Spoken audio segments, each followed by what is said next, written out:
कभी किसी को कुछ पता नहीं चलेगा।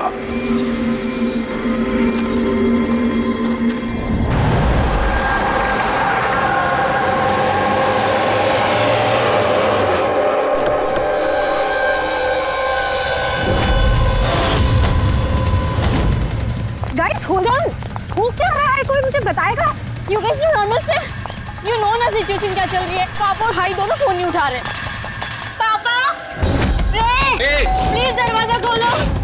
करण देखो ना, कोई दरवाजा ही नहीं खोल रहा है। पापा, मिथुन काका, रे, मिथुन काका। Oh my God, रे, oh my bro. He's no more.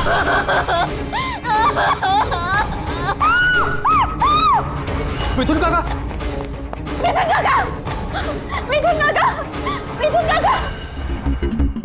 बेहोश। पापा, पापा, पापा, पापा, पापा।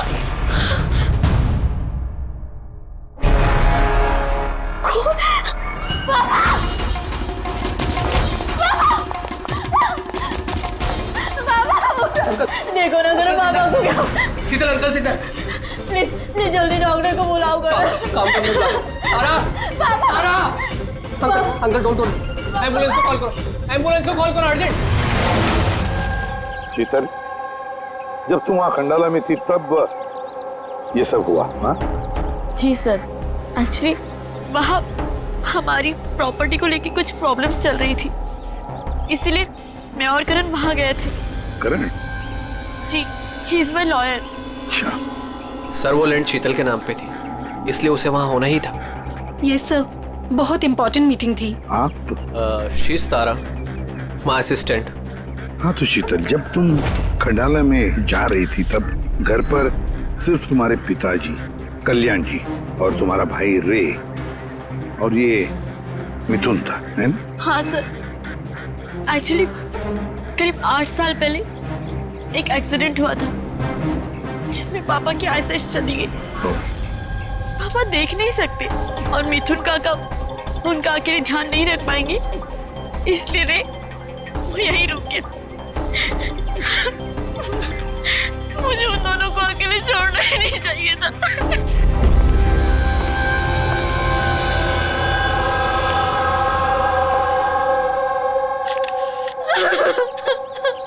शांत हो जाओ। एक बात बताओ शीतल, तुम कह रही थी कि उनको अकेले छोड़कर जाना ही नहीं चाहिए था, क्यों? ऐसे क्यों लगा तुम्हें? क्या तुम्हें डर था कि उनकी दोनों की जान को खतरा है, ऐसे कुछ होगा?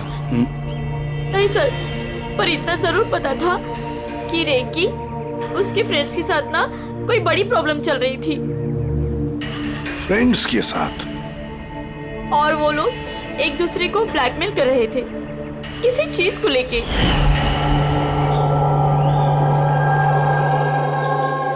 तू ऐसा हम लोग साथ कैसे कर सकता है? एक बार फिर से सोच ले रे, अगर यही तेरा फाइनल डिसीजन है तो जानता है कि क्या होगा। आई डोंट केयर, मैं तो सिर्फ सही टाइम का वेट कर रहा हूँ।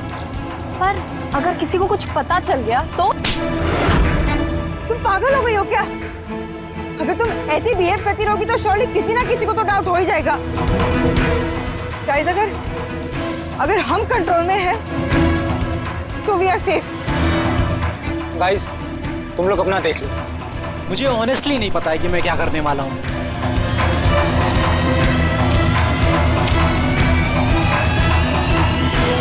मुझे रे पे बिल्कुल भरोसा नहीं है। I can't trust him. अगर इसका मुंह खुला तो हम सब फंसेंगे, उससे पहले इसका मुंह बंद करना पड़ेगा। शीतल, जो भी तुम्हारे भाई के साथ हुआ उसका बहुत दुख होता है। I am so sorry. एक बार तुम्हारे पिताजी को होश आ जाए ना तो सारी बातें साफ हो जाएगी। वैसे मिथुन, कल रात तुम यहीं पर थे ना? क्या हुआ क्या, जरा ठीक से बताओ। शरीर पे कोई बड़ा घाव नहीं है, बस छोटी मोटी चोटें हैं, लेकिन हाँ फ्रैक्चर थोड़े ज्यादा है। समझ में नहीं आ रहा है इसकी मौत हुई कैसे? मैं अपना काम कर रहा था, अचानक लाइट चली गई और किसी ने मेरा मुंह बंद कर दिया। मैं बेहोश हो गया साहब। जब आँख खुली तो आप सामने थे। बाकी को कुछ याद नहीं आ रहा सर। ठीक है, रो मत। हाँ। सर मौत की वजह तो पोस्टमार्टम के बाद ही पता चलेगी। कुछ समझ में नहीं आ रहा है सर। जिसने भी खून किया है सोच समझ के किया है, बड़ा ही चालाक है खूनी। एक काम करते हैं, इस घर को फिर से अच्छी तरह से चेक करते हैं।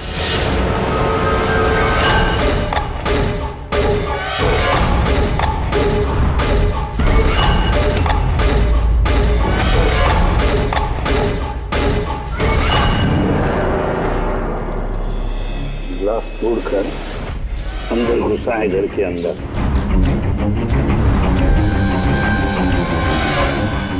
ये देखो, खून लगा है उसका अंदर घुसते वक्त या भाग जाते वक्त।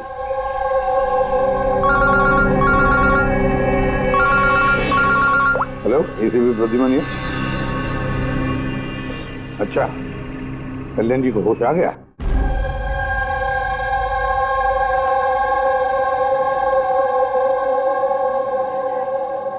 पापा, कल्याण जी, मैं सीआईडी से एसीपी प्रद्युमन। आप मुझे बता सकते हैं क्या हुआ? मैं अपने घर पर था, मुझे तो सिर्फ आवाजें सुनाई देती। रे जोर जोर से चिल्ला रहा था, चीजें यहाँ वहां फेंकी जा रही थी, बहुत शोर था, पता नहीं क्या क्या हो रहा था। और फिर सडनली बाएं हाथ से कोई भाग कर आया और उसने मुझे चाकू मार दिया, शायद बाएं हाथ से। और इससे पहले कि मैं रे को कुछ रे ठीक है, रे ठीक तो है? शीतल, शीतल, शीतल, तुम कुछ बोल क्यों नहीं रही? हे भगवान, हे भगवान। जो भी कुछ हुआ हम उसे बदल तो नहीं सकते, लेकिन जिसने भी आपकी बेटी की जान ली है उसे सजा दिलाने की पूरी कोशिश करेंगे। हाँ कल्याण जी, आपने कहा कि कोई बाएं साइड से आकर उसने आप पर चाकू का वार किया है, लेफ्ट हैंड साइड से। हाँ। ये कुछ खास बात याद आती है उस आदमी के बारे में? हाँ। हाँ, कोई खास बात? हाँ, वो जरूर लेफ्ट हैंडेड था, लेफ्ट हैंडेड था वो। ये आप कैसे कह सकते हैं? सर, मुझे पता चल जाता है, मेरी सेंसेस बहुत स्ट्रांग है। उसने जब मुझ पे वार किया, मैंने उसका हाथ पकड़ लिया था और वो इतना स्ट्रांग था, वो जरूर लेफ्ट हैंडेड था सर, 100% लेफ्ट हैंडेड था। तो क्या डॉक्टर साहब, ये जो जख्म है इनके शरीर पर, वो वाकई किसी खब्बू आदमी ने बनाया? यस सर, घाव के निशानों के हिसाब से यही लगता है। चलो सर, कुछ तो सुराग लगा। हाँ, ये चारों के चारों दोस्त रे को धमका रहे थे। गड़बड़ है, कुछ न कुछ तो गड़बड़ जरूर है इन चारों में। तनिषा, अंकिता, विवान और सैम। उठाओ इन चारों को, उठाओ।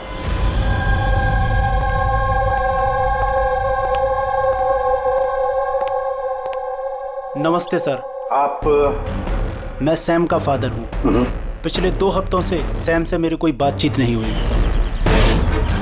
अब मैं आपको कैसे बताऊं कि वो कहाँ पर है। मैंने उसको कई बार फोन किया, लेकिन उसका फोन ही नहीं लग रहा। मैं तनिषा की माँ। अब उससे फोन करके मैं क्या पूछूं? कि तनिषा ने खुद मुझे कहा था कि वो अपनी हॉलीडे एक्सटेंड कर रही है कुछ दिन वो फ्रांस में रहना चाहती है। और मैं अंकिता का भाई हूँ, just for name sec. Sir dad को बातों में फंसाकर 80% प्रॉपर्टी उसने अपने नाम पर कर ली। मैं क्यों फिक्र करूं सर उसके बारे में? सर मैं अंकिता के बारे में कुछ नहीं जानता। हाँ sir, what I just know is sir वो 2 हफ्ते पहले दिल्ली गई हुई थी कुछ मार्शल आर्ट कैंप के लिए। जी सर मैं विवान का फ्रेंड। उसके डैड के पास इतना पैसा है कि वो घूमता रहता है, होगा कहीं हॉलीडे पे। मतलब ये चारों पिछले 2 हफ्तों से शहर से बाहर है और आप में से कोई भी उनके टच में नहीं है। ठीक है, थैंक यू वेरी मच। आप लोग जा सकते हैं। अगर जरूरत पड़े तो आप लोगों को हम फिर से बुला लेंगे। Thank you. जरा 1 मिनट, क्या आप बता सकते हैं कि सैम, तनिषा, विवान और अंकिता इन चारों में से कोई लेफ्ट हैंडेड है? कब्बू है? हाँ सर, मेरा बेटा सैम लेफ्टी है। अच्छा, क्यों सर? नहीं नहीं, ऐसे ही ऐसे ही। हाँ, आप लोग जा सकते हैं। Thank you.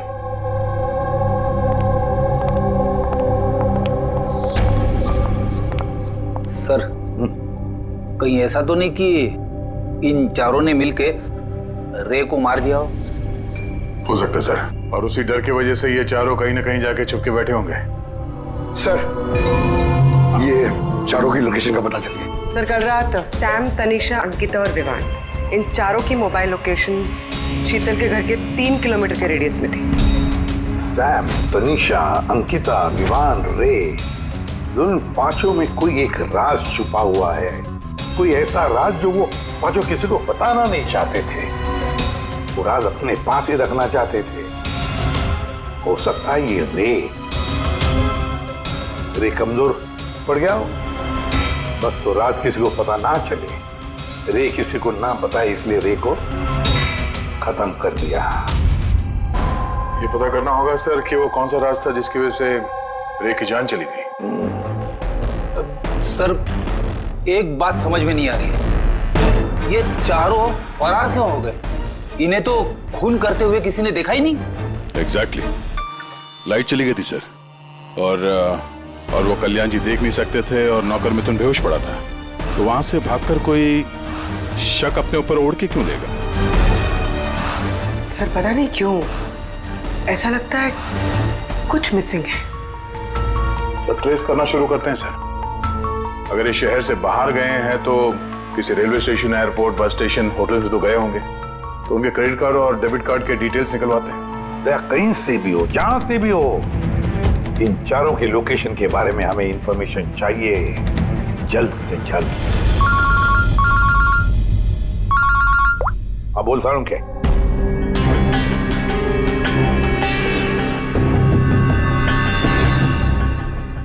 यार सारूं, तूने इस कंकाल पे ये रेड मार्क्स क्यों किए?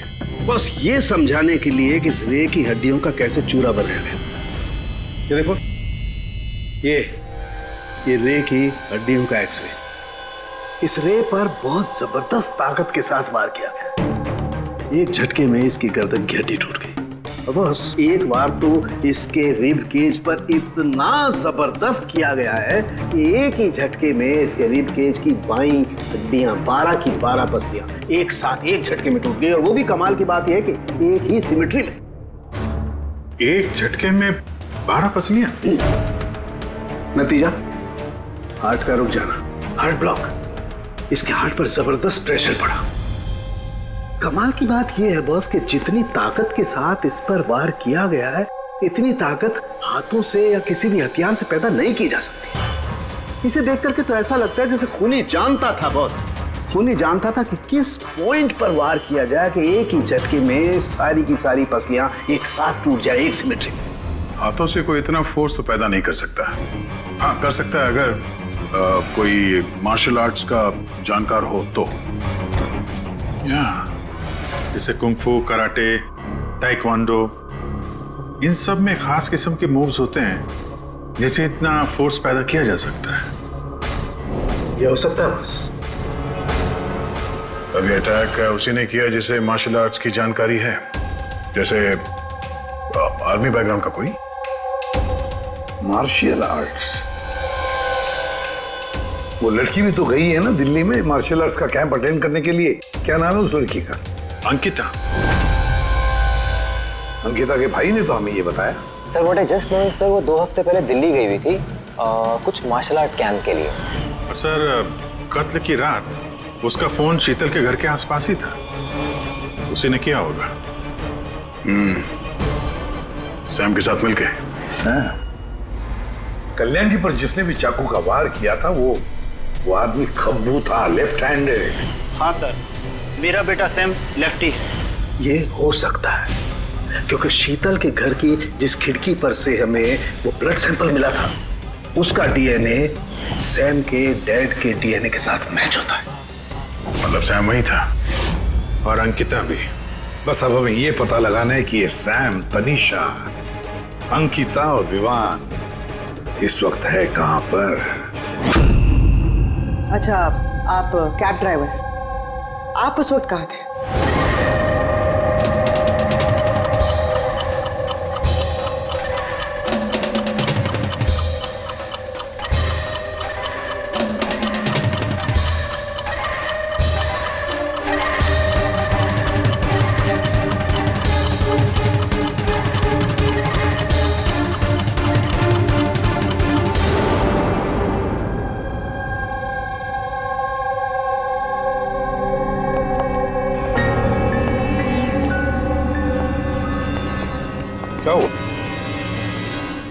सर, सैम एक टूरिस्ट टैक्सी लेकर पुणे चला गया। टैक्सी ने जहाँ उसे ड्रॉप किया उसका एड्रेस थोड़ी देर में मिल जाएगा। सर पिछले 24 घंटे में ये तनीषा ने पंचगनी में अपना एटीएम कार्ड 3 बार यूज किया सर। ये अंकिता तो बड़ी अजीब है। दिसंबर 2017 में इसने बोरिवली के ज्वाला डी मार्केट से 5 सिम कार्ड खरीदे थे।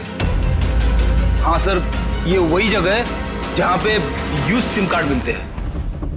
और सर ये सब के सब 10 दिसंबर 2017 को महाबलेश्वर गए थे और 14 दिसंबर को लौटे। सर इन्हें लग रहा था कि इन्हें कोई पकड़ेगा नहीं, लेकिन इनसे एक गलती हो गई। ये जो अंकिता है सर, इसने जो सिम कार्ड्स लिए थे उसकी लोकेशन हमें महाबलेश्वर से 15 किलोमीटर आगे हाउस होल्ड में मिली। हाँ, brilliant job, absolutely brilliant job. बस अब नाउ नो वेस्टिंग टाइम, हम टीम बनाते हैं और काम शुरू करते हैं। लेकिन सर 5 सिम कार्ड, वो भी यूज्ड, कर क्या रहे हैं ये लोग? जो भी कर रहे हैं करने दो, पर पछताएंगे जरूर, बहुत पछताएंगे।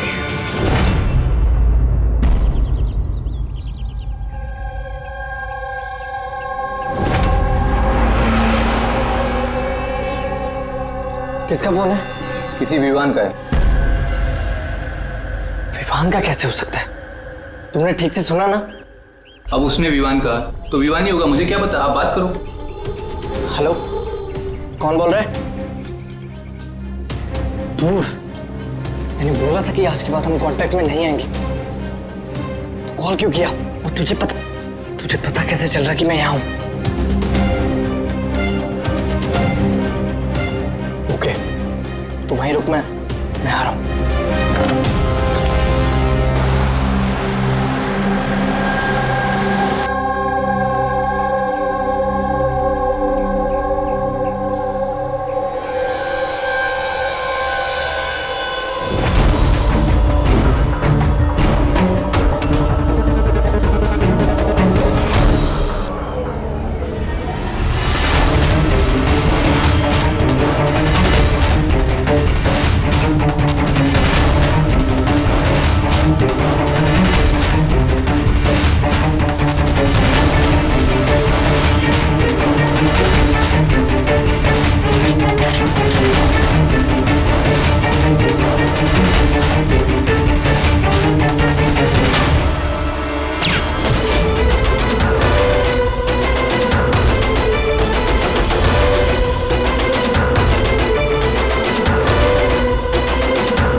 बीच रास्ते इसकी बॉडी मिली है सर। किसी ने दिन दहाड़े भरे मार्केट में गोली मारी। लॉन्ग डिस्टेंस शॉट था, ऑब्वियसली स्नाइपर होगा। स्नाइपर लॉन्ग डिस्टेंस से गोली चलाई, मतलब किसी को पता भी नहीं चला होगा कि गोली चली कहां से और फिर गोली चलाई किसने। Anyway, thank you very much. जी सर। सर हम लोग तनीषा तक पहुंचने ही वाले थे कि किसी ने इसे भी मार दिया। वही तो सर, ये इत्तेफाक तो नहीं हो सकता सर।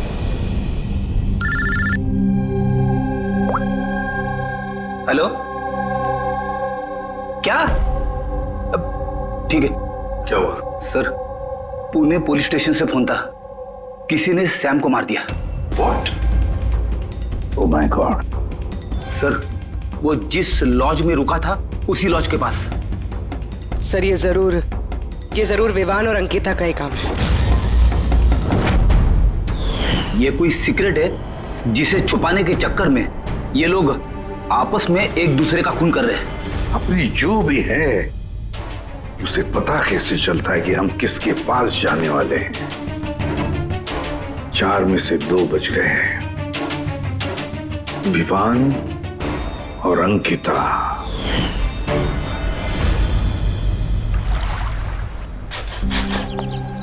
सबसे तो नहीं, मैं अंकिता से मिला था, उससे बात हुई थी मेरी। अंकिता से? जी। यही थी वो? हाँ, ये वही लड़की है, इसी ने मुझे पेमेंट दिया था, 2 दिन के 20,000 रुपए। 2 दिन के 20,000 वो मान गए? ऐसी क्या इमरजेंसी थी?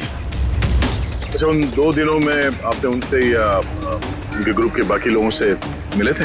नहीं सर, मैं किसी से नहीं मिला। मैंने तो उस लड़की को ऑफर किया था कि हमारे पास कुक और क्लीनर दोनों हैं, लेकिन उस लड़की ने मना कर दिया कि मुझे कोई हेल्प नहीं चाहिए। तो उसने कहा कि आप 2 दिन के बाद आइए, जब हम यहाँ से चले जाएं। और 2 दिन के बाद जब मैं वापस आया तो यहाँ सब कुछ वैसा का वैसा ही था, कोई गंदगी नहीं, कोई कचरा नहीं, सब साफ सुथरा था एकदम। अच्छा, उसके बाद आपने ये जगह किसी और को दी? नहीं सर, हमें जगह का रिनोवेशन कराना था, इसके लिए हमने जगह बंद कर दी थी। आपके क्लीनर को जरा बुलाइए, उससे कुछ बातचीत करना चाहते हैं। मैं भेजता हूँ। बिना क्लीनर और बिना कुक के 2 दिन यहाँ पे रहे, कुछ ना कुछ तो खिचड़ी पकी रही थी यहाँ पे। ये कॉटेज की सफाई तुम ही करते हो? जी साहब। चलो।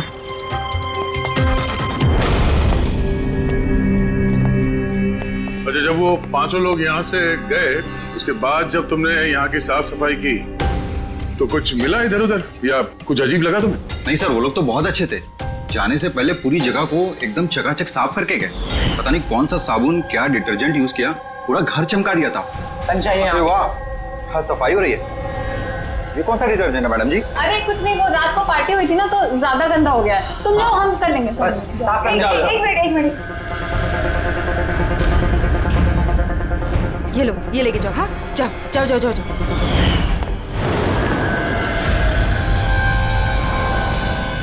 बहुत महंगी है सर, मैंने तो पहनी नहीं कभी, वरना लोग कहते हैं चोरी की।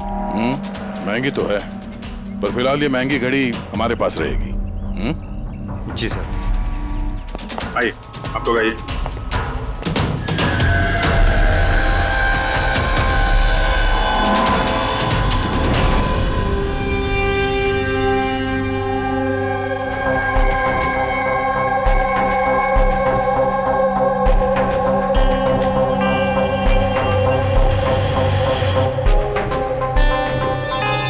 सर, सैम, तनीषा और रे तीनों का तो मर्डर हो गया है।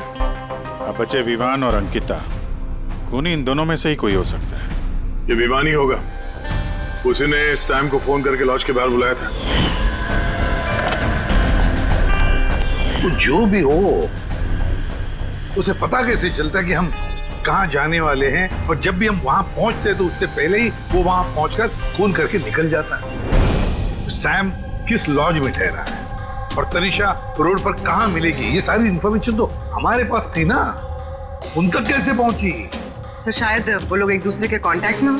नहीं पूर्वी, बिल्कुल नहीं, क्योंकि लॉज के मालिक ने बताया कि सैम को जब विवान का फोन आया तो सैम को झटका लग गया। मैंने बोला था कि आज के बाद हम कांटेक्ट में नहीं आएंगे। कॉल क्यों किया? बॉस, क्राइम सीन पर ये जो शोपीस मिला है, इस पर ऑक्सीजन प्रोड्यूसिंग डिटर्जेंट मिला है। इसे ऑक्सीजन प्रोड्यूसिंग डिटर्जेंट से साफ किया गया है। ये क्या है? फ्रेडी, एक ऐसा डिटर्जेंट होता है जिससे सारे के सारे एविडेंस एकदम साफ किए जा सकते हैं, खून के निशान तक। हमें कोई डीएनए नहीं मिल सकता। मतलब सर ये हॉलिडे होम में खून हुआ था? एग्जैक्टली। और हाँ, ये घड़ी, इस पर अलग अलग लोगों की उंगलियों के निशान तो हैं ही, साथ ही इस पे मुझे किसी का डीएनए भी मिला है। तो शायद रे इसी खून का पर्दाफाश करने वाला होगा। पूर्व एक काम करो, ब्यूरो में जाओ, खून की रिपोर्ट्स चेक करो, मिसिंग पर्सन्स की रिपोर्ट्स चेक करो, देखो किसी भी रिपोर्ट में इस घड़ी का जिक्र किया है क्या। यार इन 5 में से बचे हैं 2, विवान और अंकिता। अगर खूनी विवान या अंकिता को कांटेक्ट करना चाहे तो फिर वो जो 5 यूज्ड सिम कार्ड्स है ना, वो इनके पास होंगे। उन्हीं में से किसी नंबर पर वो फोन करेगा, है ना? वो नंबर ट्रैक करते हैं। सर, तनीषा का खून हुआ पंचगनी में, सैम का खून हुआ पुणे में। दोनों जगहें 100 किलोमीटर दूर, जबकि खून हुए सेम टाइम पे। और एक ही टाइम पे कोई 2 जगहों पे कैसे हो सकता है सर? कोई तो है जो इस प्लान में शामिल है। मान लिया गया कि कोई और है इस खूनी के साथ। एक बार ये विवान और अंकिता हमारे पंजे में आ जाए ना, तब सारे सवालों का जवाब मिल जाएगा। एक काम करो अभिजीत, साइबर डिवीजन से एक हैकर को बुला दो।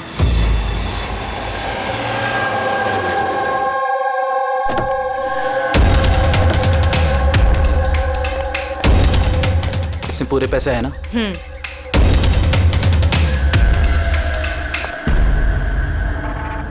एक मिसिंग रिपोर्ट तो दर्ज हुई है जिसमें इस घड़ी के बारे में लिखा हुआ है। कोई रणधीर कुमार नाम का एनआरआई था। कब फाइल हुई थी रिपोर्ट? 6 दिसंबर 2017। कोई करण जोशी ने फाइल की थी। जी ये देखिए।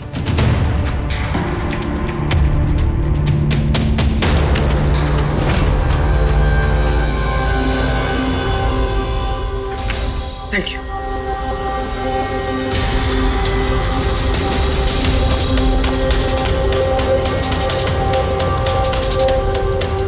कहीं उन लोगों ने इस रणधीर को तो नहीं मार डाला? और कहीं ये करण रणधीर की मौत का बदला तो नहीं ले रहा? करण? जी, ही इज माय लॉयर।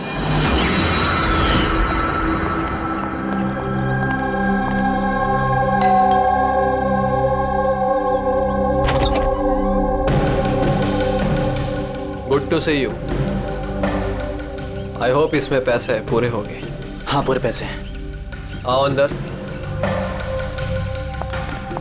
देखो, हम लोग जहां भी जाते हैं उससे पहले खूनी को कैसे पता चल जाता है? मे बी आप लोगों की लोकेशन कोई ट्रैक कर रहा था। You mean GPS tracker? जी। Cell phone? Yes sir. एक काम करो, हमारे सेल फोन चेक करो।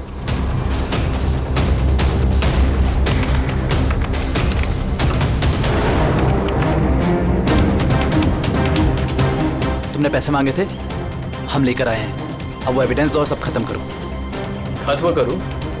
जैसे तुम लोगों ने रणधीर को खत्म किया था। करण, हमें सबूत दो।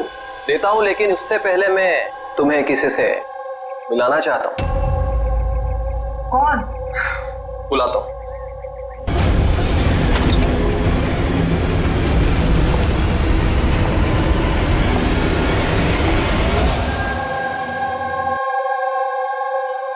सर देखिए, आप लोगों के फोन हैक्ड हैं। व्हाट? हैक्ड? पर कैसे? आपके फोन में हिडन स्पाईवेयर है जिससे आपके सारे ईमेल्स, कॉल, मैसेजेस, सब चीजों को ट्रैक किया जा रहा था। लेकिन हमारे फोन हैक कौन कर सकता है और कब किए होंगे? फोन तो ज्यादातर हमारे साथ ही रहते हैं। एक minute Abhijeet, I see you.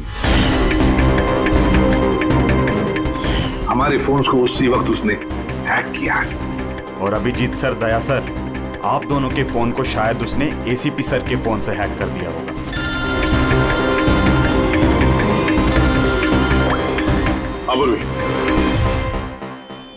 करण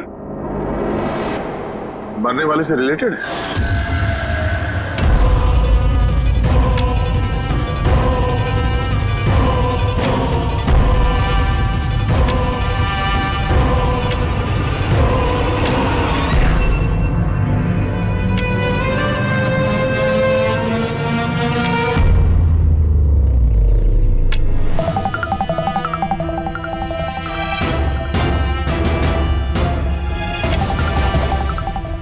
सजा रणधीर तुम लोगों को देने वाला था, अब हम तुम्हें देंगे।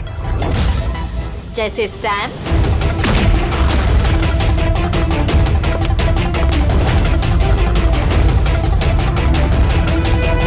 तनीषा और रे को दी। अब तुम दोनों की बारी है। तभी रणधीर की आत्मा को शांति मिलेगी। इसी घर में मारा था ना तुमने रणधीर को?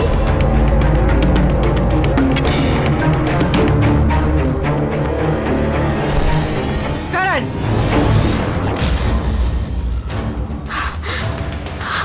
तुम्हारे पास कोई सबूत नहीं है ना? तुमने हमें फंसाया है ना? हाँ?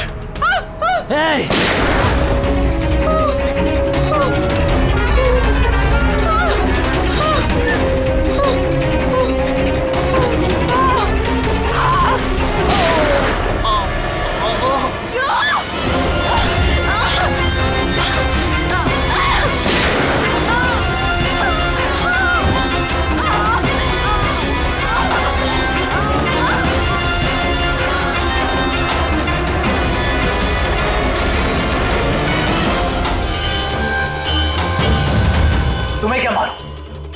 तुम तो देख भी नहीं सकते, पर मानना तो पड़ेगा। बस यही प्रॉब्लम है आजकल के तुम जैसे नौजवानों की। बहुत जल्दी होती है तुम जैसे आजकल के नौजवानों को किसी भी नतीजे पे पहुंचने के लिए। ये पकड़ो। कौन कहता है कि तुम्हें देखने के लिए मुझे नजरों की जरूरत है?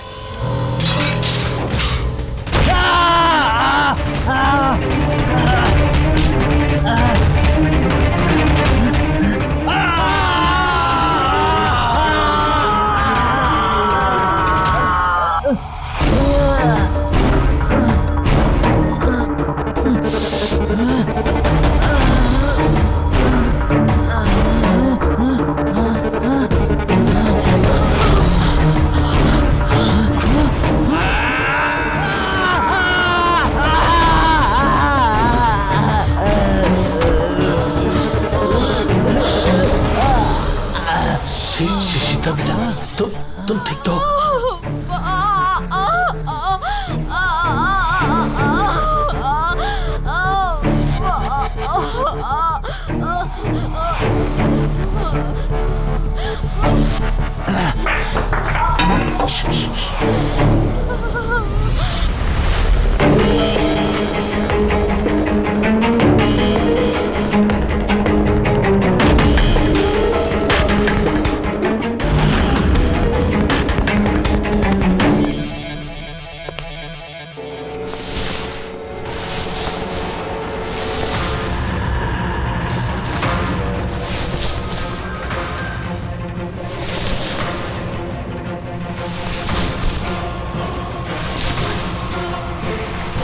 बरसों से मैं स्पेशल फोर्सेस में था।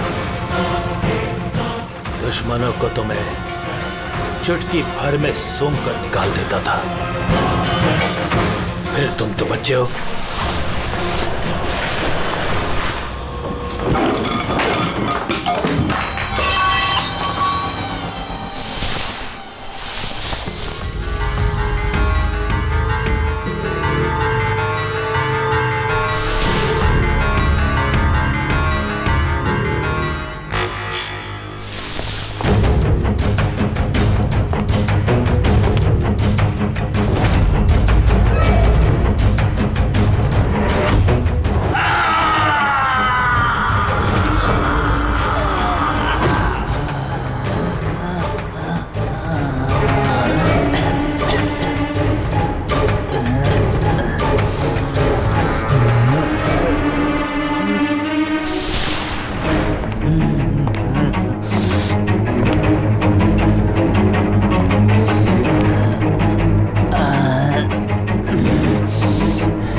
मैं तो अंधा हूं ऑफिसर, लेकिन आप देखकर बताइए कि मैंने उसका सारा शरीर बेकार कर दिया है या नहीं, या दूं एक और?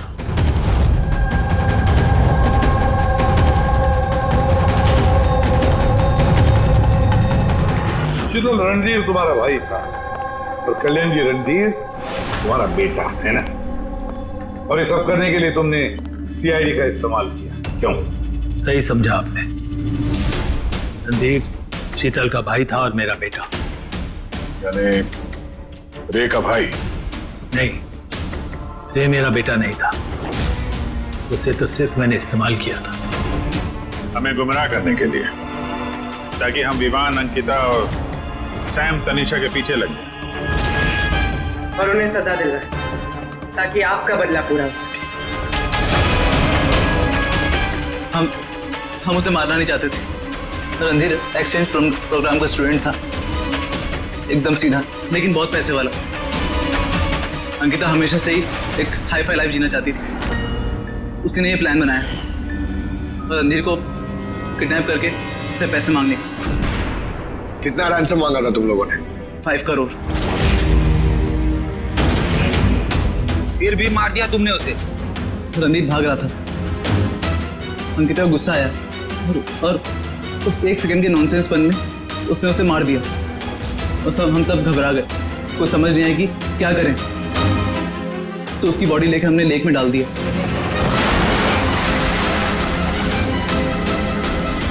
रे को ये बात हजम नहीं हुई है और यहीं पर तुम्हारा प्लान गड़बड़ हो गया। सर, वो रणधीर की इंडिया में सारी रिस्पॉन्सिबिलिटी मेरी थी। कल्याण अंकल और शीतल तो न्यूयॉर्क में थे, लेकिन रणधीर का केयरटेकर मैं यहाँ था। इन लोगों को पैसा देने के बाद भी इन्होंने रणधीर को नहीं छोड़ा, मार दिया। तो मैं घबरा गया, मुझे कुछ समझ नहीं आया। फिर एक दिन रे का कॉल आया। मुझे बिलीव नहीं हो रहा है कि हमने उसको। हम सॉरी कुछ नहीं होगा तुम्हें, तुम सिर्फ हमें बता दो कि बाकी के दोस्त लोग कहाँ हैं। अंकल वो सब बाहर चले गए, जब तक कि रणधीर का केस सॉल्व नहीं हो जाएगा ना अंकल, वो वापस नहीं आएंगे। कहाँ है वो? मुझे उस बारे में कुछ भी नहीं पता। रे तो हमारे पास था ही, बस उन चारों को पकड़ना था, और ये काम हम अकेले नहीं कर सकते थे। तो इसीलिए तुमने हमारा इस्तेमाल किया, क्यों? रे से सारी इंफॉर्मेशन निकालने के बाद तुम लोगों ने उसे एक दर्दनाक मौत दी, ताकि हम लोग वो केस इन्वेस्टिगेट करें और ये सारी कहानी निकल के सामने आए। साथ में हमें सारे एविडेंसेस दे दिए, उन चारों के मोबाइल नंबर्स, और सैम जिस पैथोलॉजी लैब में काम करता था वहां से उसके ब्लड सैंपल मंगवा दिया। हम सबके फोन्स हैक किए। काफी अच्छी प्लानिंग थी। लेकिन एक बात भूल गए तुम, सजा देने का काम तुम्हारा नहीं, कानून का है। रणधीर की मौत का बदला तो तुमने ले लिया, लेकिन सजा अपने आप को दी है, अपने आप को।